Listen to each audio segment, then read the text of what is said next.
Hello, dear listeners. If you're new here, we're Margin Mavens, and we are obsessed with writing in our books and sharing our thoughts with you guys.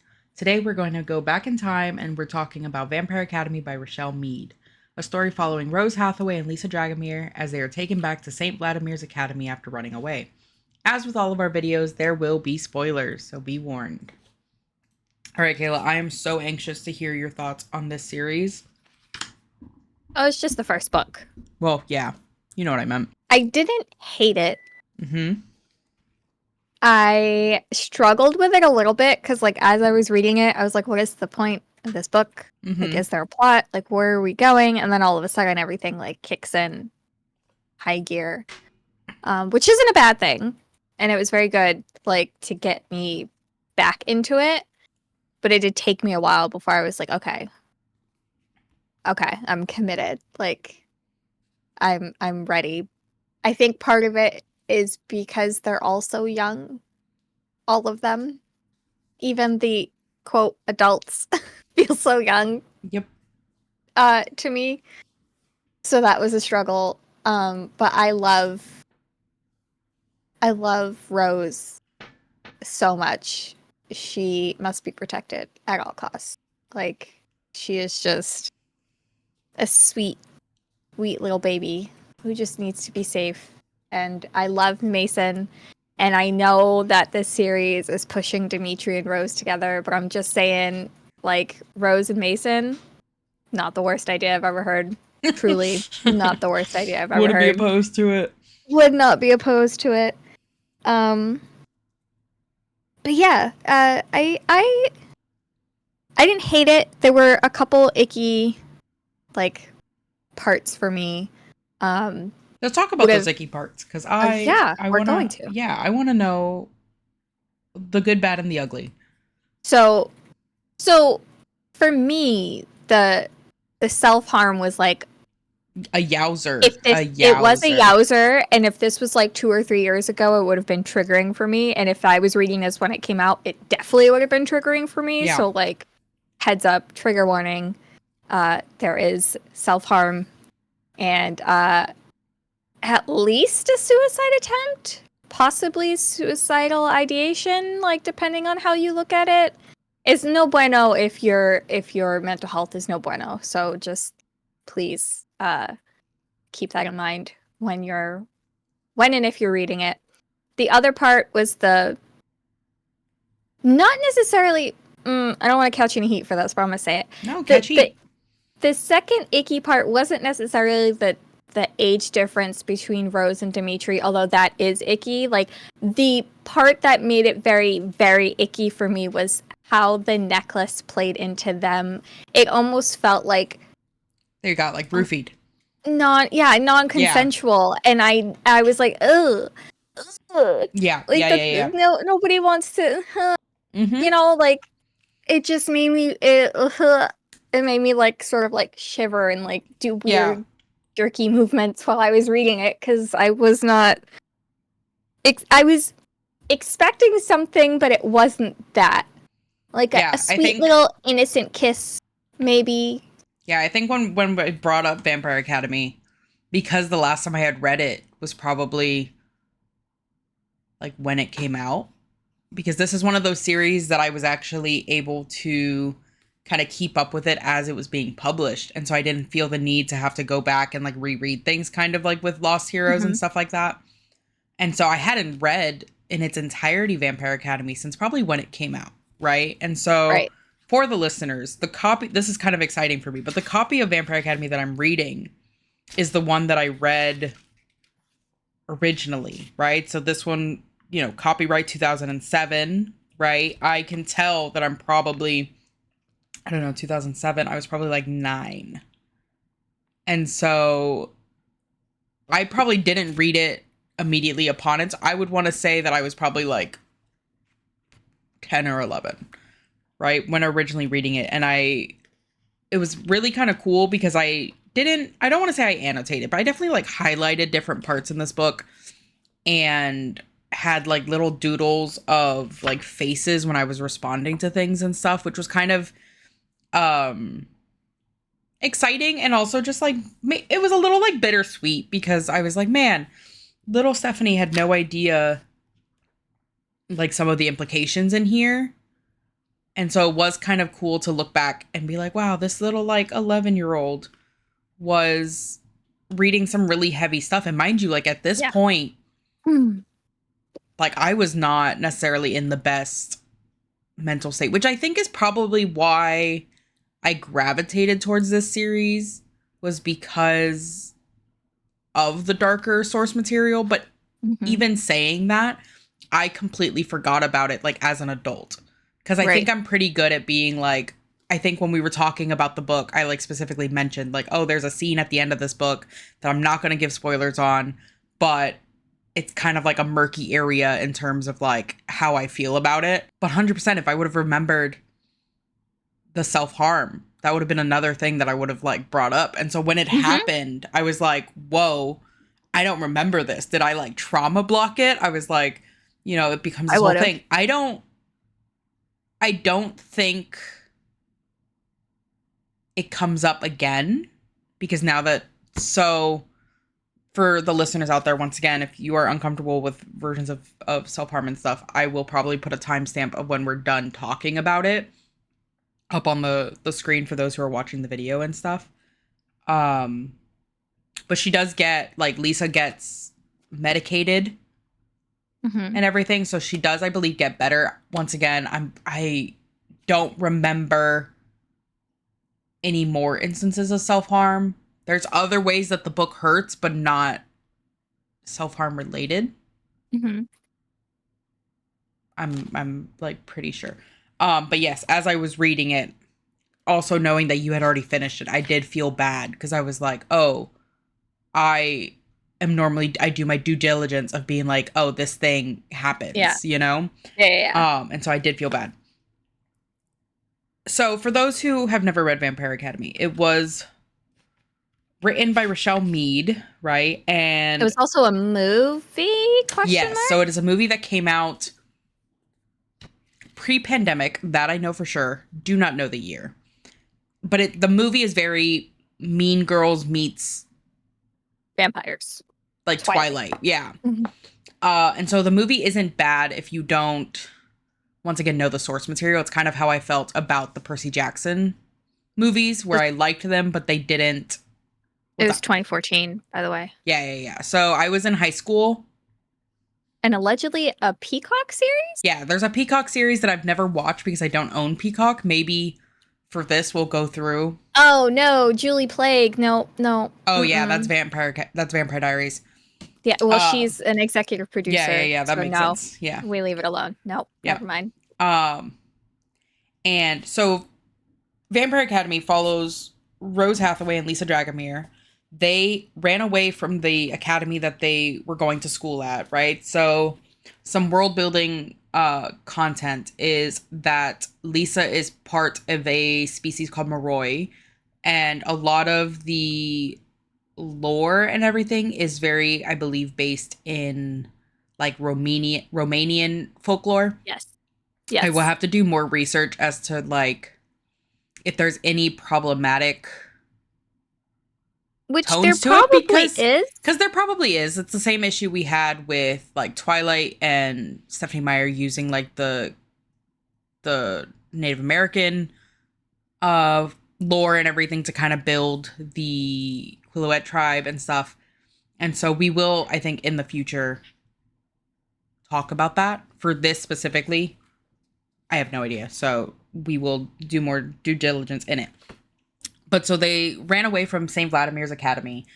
We don't really find out why. We just know that they did. We find out that they were involved in a really tragic car accident where Lisa basically lost all of her family. And since then, Rose and her have been tighter than normal. They were already best friends. Rose is a Dampier, which basically means that she is half human, half Moroi, and she will become a guardian in due time, where they're basically like the bodyguards of these Moroi. Her goal is to be, you know, assigned to Lisa and stuff like that. I really love Rose as a character. She was my favorite then. She was my favorite here. I think it really speaks. Yeah, I think it really speaks to my like eldest daughter needing to like be the one doing all the saving and not really wanting to be saved. So I get it. Correct. You know, we'll talk about it in therapy. It's fine. Yeah. Another disclaimer is this one, because it was written in the 2000s before people really started trying to not create these kind of age gaps. She is 17 and her what seems to be the love interest in this book is Dmitry Belikov, who is 24. And I don't know why someone like okayed this, you know? They could have would not happen now. Yeah. They could have easily. She'd be 18 if it came out now. Like I was like, least. They could have at least made her 18. There was a decision that was made. Mm-hmm. Because his argument throughout it, right? Which we're going to really break down the dynamics and stuff. His argument at one point is like, you are a child and I am an adult, right? Mm-hmm. That argument could still stand if she had at least been legal. Right. You know, and so he makes a lot of good arguments, though. Like that her age would not have mattered 10 years from now and stuff. Yeah. Yeah. Like, there's a lot of power dynamics to it. Like, right. And the point where, like, as a guardian, your first responsibility needs to be your Moroi, the one that you're protecting. And he flat out tells Rose, like, if it came between you and Lissa, like, I would pick you. Yeah. Like, and so that's a problem. That's why I love Dmitry, because, listen, I was 11, right? So when I first read this book, I was like, oh my God, I love them, right? But this is also in the era of Pretty Little Liars, right? Where it's on a national television show. Right. Portraying Arya and Ezra as, like, a relationship that you should like. At no point whatsoever is it like, oh, this is not a good relationship. You know, anybody who is painted in the light of not agreeing with their relationship is painted as like these, like, old fashioned people that don't know any better and whatever. Like, it's very much pain. So I was 100% influenced by the media surrounding me, and I had no problem with it. Now, right, as a teacher, as, you know, a 25-year-old, I'm like, this is gross, especially teaching that age range. Yep. I'm like, man, my kids get too close to me and I want to like soccer punch them, you know, like. So I think I'm going to have a really big love-hate relationship with it. And I don't know what I'm going to do to combat that, because I do genuinely love, I mean, Dmitry and Rose, and this, like, but it's kind of like, if you think about it, like, if you really need to, it's kind of like Buffy and Angel. In the first few seasons of Buffy, like, Angel is a vampire. Never seen Buffy, but I know enough. Yes, but like, realistically, like, see, I have to go. My millennial butt needs to go back to like what was inappropriate for me at that age. And like, Angel was probably in his 20s when he was turned. And so, like, he's perpetually in his 20s. And when he meets Buffy, I think Buffy's, 16, 17? Maybe 18? Yeah. And it was, like, heavily pushed as being normal. And then on top of that, like, if we really were to have to sit down and dissect age ranges in media that I was obsessed with as a child, right? A lot of things would get shattered for me. You know, like Edward Cullen wanting to be with Bella. Is a tricky one, because while he's stuck in a 17-year-old body, right? He's more than 100 years old. Correct. You've got the Salvatores wanting to be with Elena, right? There's a lot of instances of these things. And then don't forget, in the Vampire Diaries novel canon, the, oh my God, Alaric? What's his name? Alaric, yes. As a teacher-esque role, being with one of the girls. Yeah. And so there's one of Elena's friends. So yeah. So there's a lot of instances of it. Obviously for me, this entire series is a reread. So I am now feeling what you're feeling with like the Dark Olympus of like trying to keep my opinions and feedback directly to this book. My adult brain wants me to dislike Rose and Dimitri. I think if I were to have read this for the first time, like if this book would have been published now and I had been consuming it for the first time, I would be against everything. Can confirm. That they're like putting in as like a foundation in this book. Can confirm. Yeah, like, so it's incredibly tricky for me. I don't have anything against Rose and I don't have anything against Dimitri, but at my big old age, it's kids, tough. It's tough. I look at this and I'm like, nah, like, this is what happens when you don't have boundaries, a reliable adult in your life to like be like, nah, this is wrong. Yeah, and so it's definitely tricky because it feels like I'm sitting down with little like 11-year-old me and trying to be like, hey, this isn't okay, kind of thing. And so it's rough. I'm not saying that it's okay. But I am being honest with myself of like, this is one of my favorite series. And so the little like 11-year-old me is like, oh, I still love their little moments, you know? They have really good banter. Yeah, like, they have really good banter. I won't deny that. I like one of my favorite scenes in this book, right, is when he gives her lip gloss, right? And she's like, oh, is this because I did like really good on this Guardian thing? And he's like, no, I just thought it would make you happy, right? If she wasn't a child, that scene would have been one I'd be like screaming from the rooftops in any other like fantasy book, you know? So like Rochelle does really good at writing romance. I just think she should have made a better choice in the age. You know, I would have still been icky about it if she was 18, but she would have at least been 18. Right. You know? I think a lot of the oh, this is okay, like she's older than, you know, all of those like BS arguments that happen whenever someone talks about an age group is really like digged into in this one because she had spent so much time like in the real world, basically just like being an adult in the dynamic between her and Lissa, you know, like Lissa's constant like, oh, Rose will fix it, like Rose will handle it kind of thing. Right. Yeah, I think it's incredibly difficult to do that. So like Rochelle made choices, you know. I'm really interested in the idea behind it of like, would she have made these same choices today, you know? I'm just curious about that. Anyways, moving on to the meat of the book, right? Once again, hadn't read it since I was a child, so it's really interesting to go back as an adult. One of the things that starts to happen once Rose and Lissa get back to the academy is that Lissa starts getting murdered animals. Yep. In various places. I think there was a bunny in her bed. Just barely alive animals.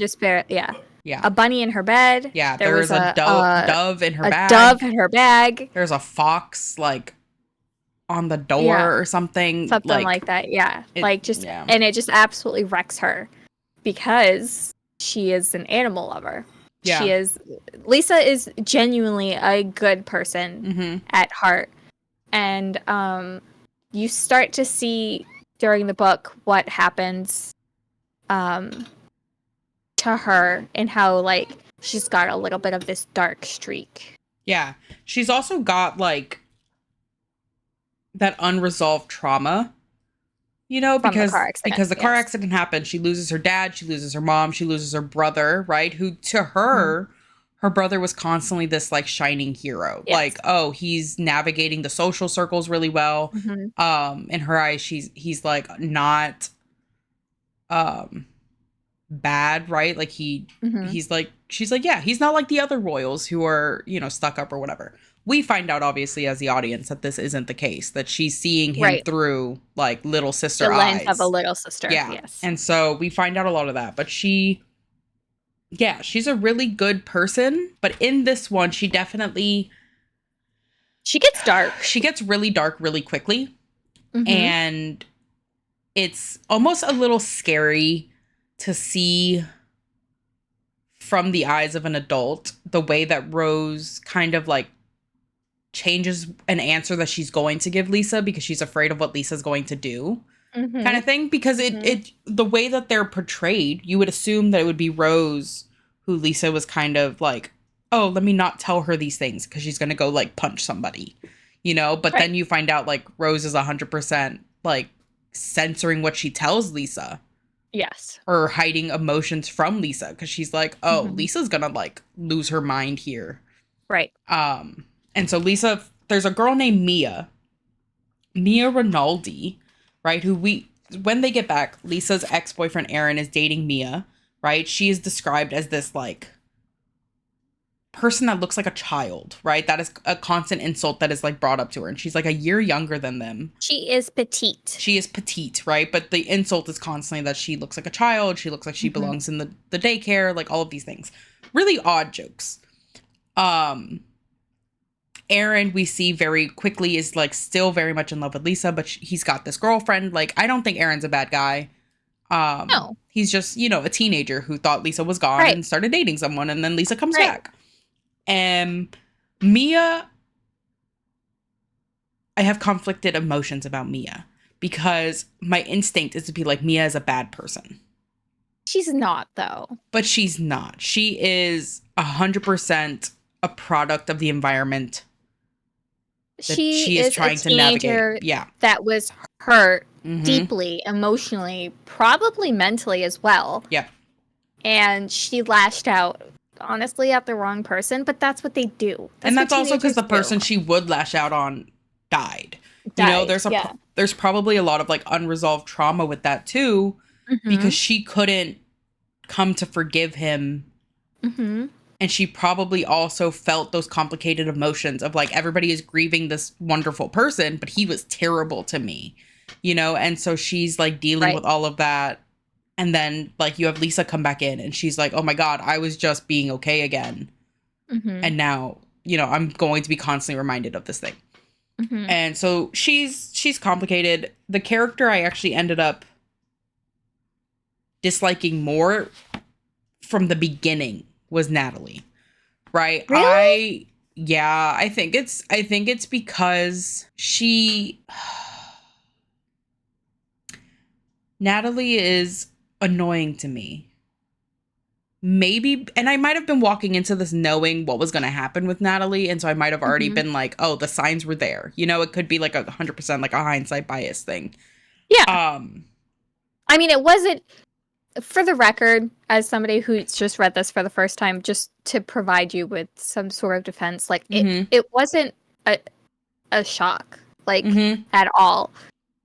Like, for the record, what Steph is referencing in the book is not at all a surprise, and I pegged it from about midway through. Yeah.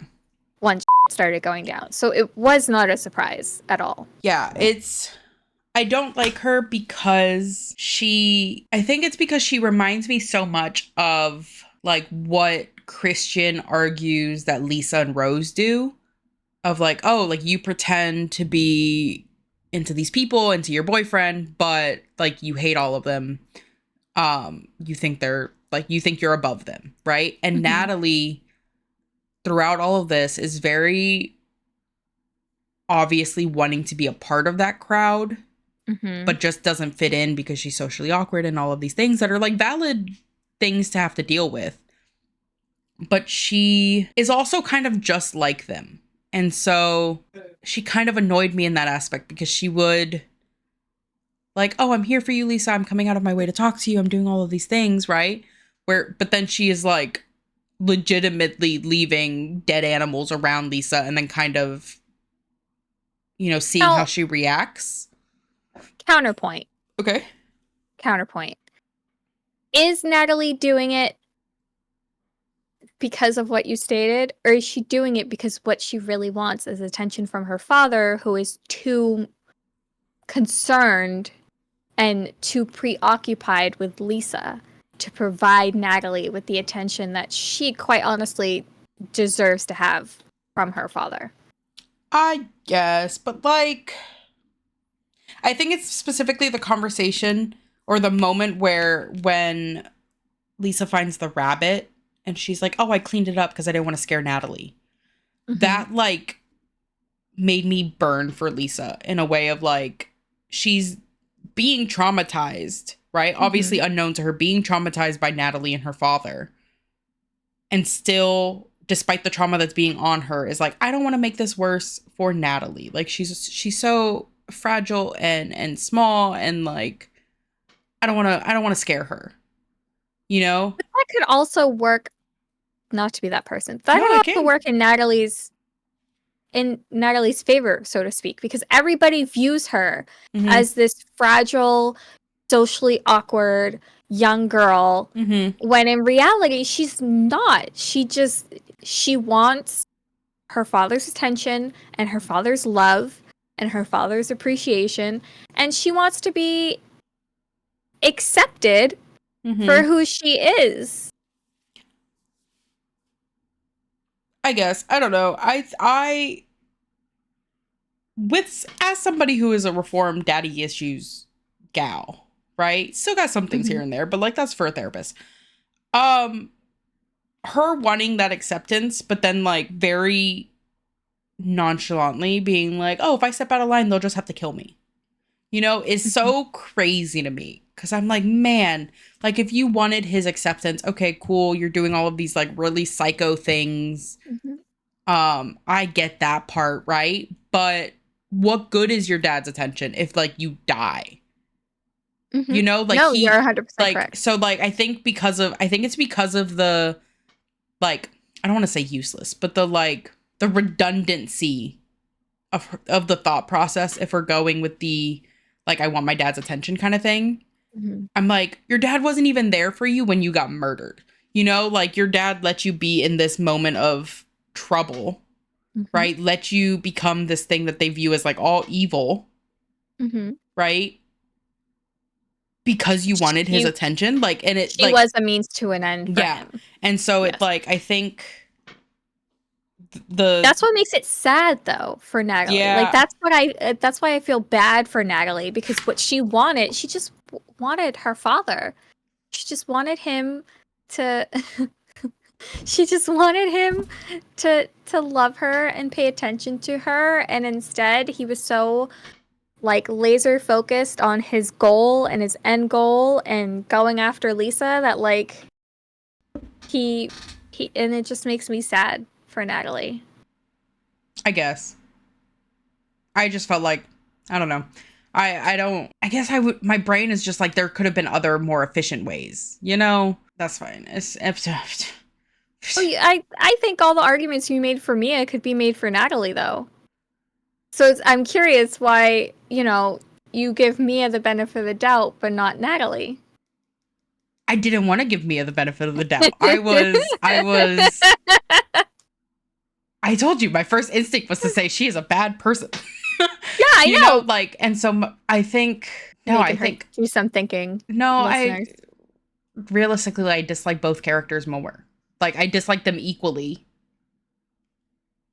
But with Mia, I guess I can just rack that one up to like normal teenage trauma. Whereas Natalie, I think because of the danger that she posed, if I'm really trying to dissect it, the fact that her trauma led to her being able to kill is like the thing that makes it like stand apart. Of like, yeah, I wanted to say that Mia was a bad person, but she's a, you know, teenager acting out and starting cruel rumors, you know, and stuff like that, and that's not okay. Bullying bad, you know, all of the after school specials. But Natalie was willing to like kill because of her trauma, and so I drew the line at the killing.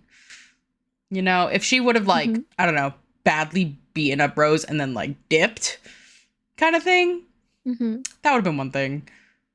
Because I'd be like, yeah, okay, her beats at the end, fine, whatever. But she's not willing to like cross that line. But for her to have been a Strigoi means that she did. You know, and like, nah, I don't want it. Yeah, no. So she. What did we think of? I was trying to think of something. I think Rose is really cool in the fact that it's not often that you get the characters who need to have like a training montage in books and actually be able to kind of see it happening. Right. You know, I think to have her be able to say like, oh, like I need to like get better at it, right? And to see it gradually happening through those training sessions and then have that like moment where she's like, oh, I finally beat somebody in practice today. You know, that was like really cool. She has such an interesting character like growth arc in this book. Because at the start of the book, she's like all in on just being like, all right, well, keep my head down, do whatever I need to do, and then get Lissa out of here again. And then the turning point, I think, for her was really like when she realized how badly Lissa was physically hurting herself. And she was like, no, it's time to like get adults in this. Like it's time to reach out to somebody, and this is out of my. And like I think the beginning of the book, Rose would not have done that. No, 100%. I think Rose is a really good example of, or that scene or that thought process is a really good example of like every turning point that I think a teenager goes through, because we've all been in those situations where, you know, your friend is going through something really terrible and is maybe even going towards those levels of self-harm. And you're like, okay, I'll be there for them, right? And everybody kind of has to hit that point of, this is kind of above my pay grade. Yeah. Like I am also just your age and I can't help you do this. Especially with like, with them, they have a lot of other things going on. Like they have a lot of external reasons why this is happening to Lissa. Like it becomes a lot more of, oh, we find out that she's dealing with the spirit thing and we find out that it's having those detriments to her. And we kind of see how that's building into why she turns to that in the first place. And yeah, I think that's why Vampire Academy kind of stays close to my heart, in that the characters were really relatable when I was reading them, you know, because they are very like teenage, high school. Yeah. And so you really grow up with them, because over the course of the series, obviously they're getting older and you really got to a point where you were like, oh, I almost see myself making these same mistakes, especially from like Rose's point of view as like a best friend, especially being like, her dynamic with Lissa is very much my like childhood best friend, who I'm, you know, is still a best friend of mine. That is that dynamic of, she was always the more like social one, but I was always kind of there as that like guard dog in the background. And so Rose's point where she like tells Christian, like, you know, leave her alone, like she doesn't like you, she feels bad for you kind of thing. I cringed as an adult, because I was like, that is such a teenage thing to do, because how many times did I have that exact same conversation with like somebody that like was no good. Granted, for the listeners, I was always right. Like looking back, we can like talk about it and be like, oh yeah, 100% this person was not right for her. I made the right call, but that wasn't my call to make. And so it was such a like teenage experience to be like, oh my God, my best friend is like into this wrong guy. I need to tell him to like go away. And so that was, I think it's really interesting. I also really liked the kind of like foreshadowing, you know, you talked about this with Dark Olympus, which for all of our non-Patreon members, you have no idea what we're talking about, so it's kind of funny. But you talked about this a lot in terms of like rereading the series. You can see a lot more of the like foreshadowing, you know, and I'm like, wow, like this is crazy. And it's kind of interesting to me, because obviously like reading it for the first time, I'm like, oh, I wasn't picking up none of this. And now I'm like, oh my God, it's in a billboard. But yeah. I'm super excited to read the rest of the series. I think like the Rose and Dimitri dilemma, right, becomes a lot less messy in terms of my feelings, because like I said, they are growing up in the series kind of thing. And like the second book specifically, I'm so excited for you to read. I won't say why, but I'm super excited for you to read this one, because a lot of things just kind of fall into place. There's like, and so we will be reading the rest of the we'll be reading the next one, which is Frostbite. And then obviously following with the subsequent videos in the Vampire Academy series. While you guys are seeing these, you know, stay on top of our social medias, stay on top of our Spotify's. By this point, we're slowly growing on YouTube, which is super exciting. Mm-hmm. And yeah, I'm super excited to read the rest of this and kind of see like if little Stephanie was like continuously annotating or if it was just something I did in the first book, you know, because like it's kind of fun to just like open a page because I'm reading and like turn the page and be like, oh my God, I drew a heart here. What happened? You know, and finding out whether it was like actually something with the book or was I doodling because I was definitely reading in class when I shouldn't have been, you know, naturally. Like it's been really fun. But this has been a episode on the Vampire Academy. We hope that you enjoyed it. If you haven't read it, maybe give it a try. If not, just you should. At least know, the first one. The first one's really fun. It's a quick little read. It took me maybe like a couple sittings and then it's not that heavy. Like that. Granted, I did skim some of it because I was like, I already knew this part. I don't need it, you know. But once again, thank you guys for being here, and we will see you in the next video.